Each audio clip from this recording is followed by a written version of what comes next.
over time, that weakness that was in her foot creeped up her legs to one side, then it affected her other side. And in a matter of months, walker to using a wheelchair. And soon it spread even further where it rendered everything paralyzed, because basically what it does is ALS, it paralyzes your entire body. So you can think of like, hey, I want to scratch my nose and I can just do it like that. And the mind is saying it, but the body's not making it happen. And that's what ALS does. It robs everything in your body, but your mind is still 100% active and functioning. So that's how I was affected by ALS, is just watching my big sister Mayuri go through that and seeing someone who is my sibling and, you know, used to get in fights with or just enjoy family time with, and, you know, just my sibling, and just watching her literally deteriorate and being almost like a living corpse, to be honest. It's absolutely a horrible disease. I've never seen anything like it. So right now, sorry, talk about her mind for a second too, because it has a brilliant mind. This is young lady, a young woman who has written a book during the time that she has been suffering with ALS. Right. And she got a couple of degrees. She's a very well educated, very well spoken woman. Yeah, you're absolutely right. She's a double master, so she's the brains of the family, unlike me. and you're smart in my own ways. And so she's a double master's international affairs. You know, went to DC for school at GWU. You know, she interned at the U.S. State Department. She worked for a federal agency in D.C. when all of this ALS symptoms had started, when she was falling down. She, like you said, wrote her own book. You know, it's called The Pursuit of Happiness: From Heels to Wheels, like high heels to wheels of a wheelchair. We get it. Yeah. Oh, I didn't get it. I was like, I don't understand. Good. It's a very good title. Yeah. And so she wrote all of that, and she started initially writing that with her hands. And as her hands started getting affected, and they started retracting and curling because she could no longer use them and keep them active like we do, she started to then use her eyes to type on the computer like Stephen Hawking's did. Like we used to see him on TV all the time on those science channels. And now it's completely robbed everything of her, and she is on a ventilator. She has a trach in her throat. She can't breathe on her own because the paralysis has now affected her ability to breathe or talk. So all she can do right now today is just move her eyeballs like this to communicate. And thank God that we have that computer. Otherwise, we have no idea what she's trying to communicate with the outside world. So she's still that same brilliant person who wrote that book. She's that same brilliant person with that double master's. She's that same brilliant person who rolls her eyes at me, which she can do really well now if I tell a lame joke. But she can't lift up her hands to itch her nose or to wipe her own tears. And it sucks. That's all I can say.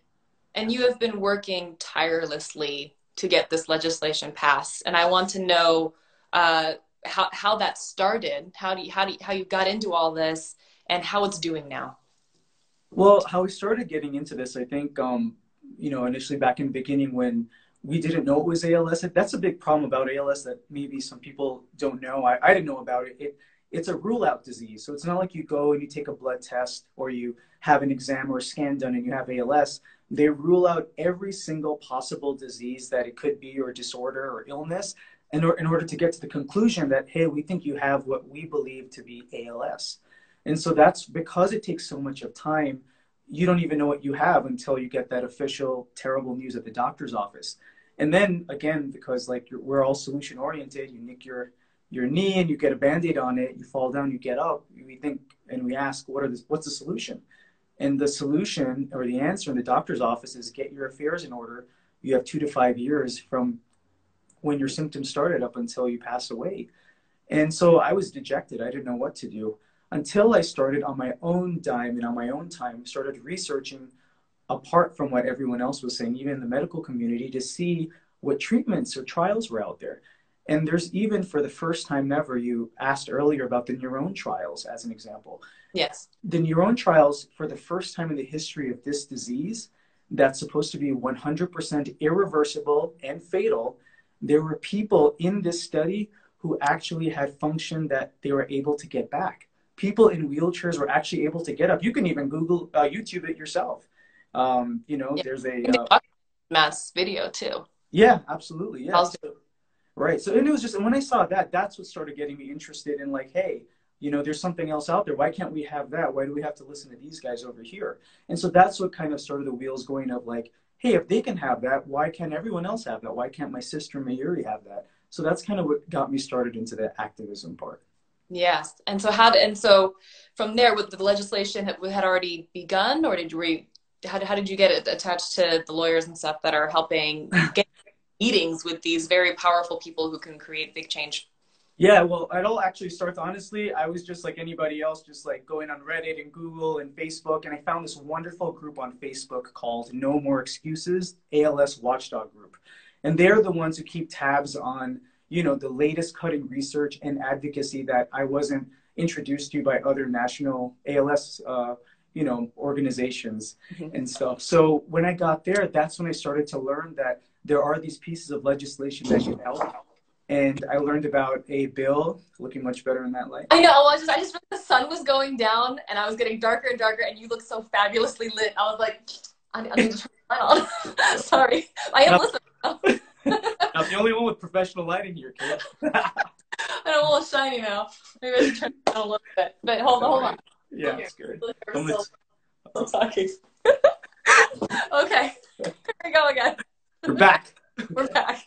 We're back. So, so I learned about a bill that was actually in the House, in Congress, that was introduced by Fortenberry. But, a lot of representatives in the House had some problems with it. And, we spoke about it earlier that, we wanted to have this problem solved by including the FDA, by including the humanity of right to try with the science and research of the FDA. And this bill was reintroduced. We went to Democrats, we went to Republicans, we went to the FDA many, many times. And we created this wonderful piece of legislation, this wonderful bill in the House that solves all of these problems, and we then asked that this bill be pushed to the House floor and the Senate floor for a full vote because we brought everybody to the table. It's not a partisan bill. It's a bill that really benefits everyone. And so how it helps, and you asked earlier, why didn't Right to Try work, or why didn't all these other bills work? It's because they were sidestepping the FDA. And we have to include them because they're part of the research. And like I said before, what people really don't understand about ALS, or they may not understand, is if I were to say that, hey, I have one type of chemotherapy to treat all types of cancer, from melanoma to cancer inside of your brain, in your kidneys, into Ewing sarcoma type cancer, you would say, I'm crazy. How can you use a one treatment, a one size fits all type of treatment? That doesn't make any sense. And yet that's exactly what we in the ALS community are faced with. We have so many different types of factors that can cause ALS. 10% of people with ALS have a genetic mutation. That's what my sister has. She has a mutation of one of her genes, which causes the progression of ALS. The other 90% have what's called sporadic or ALS, which means some environmental factors have triggered something in their body that causes them to have what we call ALS. And even within those environmental factors, there's so many causes that mean so much to us within our environment or where we even live. And we're finding, some research is showing that there's some clusters about where people live and certain toxins that may be in that area that can actually lead to ALS. And that's just, that can be, right. And but that's crazy. Just where you live can depend on. Oh. Yeah, it could. And we're finding really alarming correlations between those types of areas, different types of toxins or chemicals that may be in that area, and the higher association and clusters of ALS populations. And we're just finding that out right now. We're just hitting the tip of the iceberg. Then you have people like my sister who have genetic form of ALS, where they're fine for 32 years of their life, and for some reason that gene activates and turns on. And then there's those that may have a propensity. Maybe they have a genetic mutation of it and they're just carriers, but something in the environment then activates it. So there's so many factors activating that could cause ALS, and yet they're asking us for one treatment to treat all those different types. Well, that doesn't make any sense. If you know what the problem is, you can have a solution to attack that. But we have so many problems and so many places where this can come from. So if, like you asked, like, what about the neuron? Well, people called neuron was a quote unquote failure. Why did they say it was a failure? Because they were expecting everybody from every single type of subset of ALS from so many different factors to benefit from that one treatment. But for heaven's sake, if it affects these types of people, if they're able to benefit from this type of treatment, as an example from your own, then give them access to that. And the thing is, they won't know if you don't give access to all these other subsets of people, if it's going to help them out as well. You'll never know if those people never participate in the trial. So these bills help with that. These bills help get a larger population of dying ALS patients access trials like that, so we can have more data. And just to give you guys some perspective, I know it's a lot of science talk. I know all you guys are listening, and I'm riveted. You're here for John and Caitlin and it's entertainment. But this, to me, I'm a geek. Kate, I know you're a geek too. I've seen you with glasses. I've known Kate for a while, guys. And you know, but it's interesting because, as an example, what's going on now, guys, the pandemic, COVID, right? COVID has around 2 to 3% fatality rate. And yet in our country, over 40,000 people were fast-tracked to participate in the trials. ALS is 100% fatal. You're going to die. That's it, 100%. And yet the latest trial we got only had 200 people participating. Doesn't make sense. It doesn't make sense. Participatory at that point. I mean, because if it's a death sentence anyway, you might as well take the drug. What do you have to lose? A 1% chance of fighting? Good enough for me. If somebody said, hey, you got 1% chance of escaping death, I'll be like, I'll take it. Take it. Right. But so that's what we're asking for, parity. We're asking for equality. We're asking for that same ability to access those types of potentially life-saving treatments. I say potential because we don't even know. We don't even know because we're not even allowed to access them. So for me, it's kind of simple in my head because I'm like, well, if people are dying really fast and the only way we can help them is if we have more data to see how those different people respond, well, why not give it to more people? And then that's where, you know, the minutia and talking about the specifics of the bill, and you have to satisfy, you know, what some people on the left have concerns with, some people on the right have concerns with. But when we do have meetings with both of them, they are satisfied. A lot of them do understand because they don't know the nature of the disease. Some people with ALS, Kate, they'll will say this. They'll say, oh, at least with cancer, there's an action plan and there's a possibility for hope. That's what ALS patients say. They wish they had cancer over ALS because there's a possibility for hope. That's how sad it is. So going back to the science and geeky stuff, we actually believe that for ALS that has so many different types that can affect it and cause that, it's going to be a cocktail of treatments. The one's going to affect the mitochondrial dysfunction. One's going to affect the gene misfolding. One's going to affect the neuroregeneration and apoptosis. You guys can Google that if you're geeks. You know, like we have like doctor on TV, but you're starting to sound like a real one now. Thank you, guys. I do play doctor in 2 TV shows, guys. Actor here also, not just John. But so, you know, but it's going to be like a cocktail of treatments and drugs that we can use to change this from people dying within 2 to 5 years. If we can extend that to 20 years, my sister could live 20 years and not deteriorate as fast as she is. And in that 20 years, maybe they develop a cure. We don't know if we don't take that first step to at least start for that one specific subset. And that's what we're asking the FDA to do. That's what we're asking our friends on the left and the right, all members of Congress and all senators in the United States to pass these bills, to co-sponsor these bills. That's a key word, to co-sponsor these bills and to push them to the House floor for a vote and to the Senate floor for a full vote so it passes before the holidays in this calendar year. That's what we're asking. And we even created that wonderful website, which is in Kate's bio right now.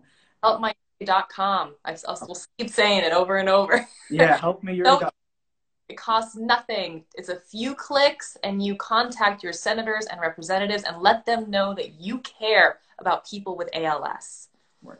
Because look, we all did the Ice Bucket Challenge. It was fun. It was refreshing. We did it. We're not asking no more ice. Yes, No more ice, guys. No more money. Not even donating if you really don't have to or want to. Well, don't say that. I put a donation here for IMALS. Oh, yes, please. Donate to them. If you have money, give all donate to them. Money. Because, by the way, that is not Mayank. You are not donating to Mayank. This is not to me. He is not asking for any money. No. IMALS is a different organization that is helping people with ALS in a different way. Yes, absolutely. Way to help. Yes, that's a distinction. So I am ALS is helping us out also with advocating for getting these bills passed as well, and we're very thankful to them. But what we're really asking for, honestly, especially those of us who are tuning into this country, is as fellow Americans, whether you're on the left or on the right, we're asking them to participate in the democratic process, which is a very beautiful thing because we are not funded by any lobbyist. We are not funded by any national organization that represents patients with ALS. And this is a 100% grassroots organization. And we are having up to 260 co-sponsors in the House. And we are gaining more and more senators on both sides of the aisles in the Senate. And it's all because we're doing it the old-fashioned way you used to read about in the textbooks. And I just love that about this. Yes, I love it too. And it should be like this. I wish that everything that you want government to do, it should be like this. It shouldn't be about how much money you have means you have a bigger voice in our government. I love that this costs nothing, that it's all about helping other people. It has nothing to do with you personally or me personally. It's about just caring for people who are losing their own voice. Right. Just wanting to make sure that they are heard and we can speak for them and we can help them. Yeah. And it sucks to even say this, Kate, but it's yes, I'm the brother of my sister. I love her very much, and I'll go to the ends of the earth for her. And people reach out to me and to other people who are advocates in this bill, and they don't have someone like me. They don't have an advocate. They don't have a voice to speak up for them. And I just wanted to share with you. I don't even know if you know this, but like as I'm getting more and more active, as I'm taking more and more meetings with people you hear about on the news a lot, like senators and congressmen, congresswomen, people with ALS reach out to me and they say stuff that I have to sleep with. They'll say things like, I'm on a ventilator and I don't have a big support like, Mayuri may have or some other wonderful people may have that you've heard of. And I've decided after the holidays to turn off the ventilator. I've decided after the holidays that to stop my feeding because I don't want to be a burden on my family. And then I'm supposed to go to sleep few weeks before the holidays and just relax and enjoy, or these representatives' offices are closing down to enjoy with their families when these guys, it'll be the very last holidays with their loved ones. I can't sleep. That's what keeps me going. And to know that there's a potentiality, that there's even a 1% possibility that they may access some of those treatments, even that 1% is so worth it. And it's such a beautiful cause. I hope that we pass this before the holidays to give hope to those who are losing hope. I hope so too, Kate. And what you and John are doing, it's so terribly sweet. And just want to say thank you so much. It's really kind of you guys. Just thank you so much. And I'm speechless. And you know me, I yak a lot, as you can clearly see. But your generosity and John's, just thank you. I don't know what else to say. I wish I could do more. You are, Kate. You are. I love you. I love Mayuri.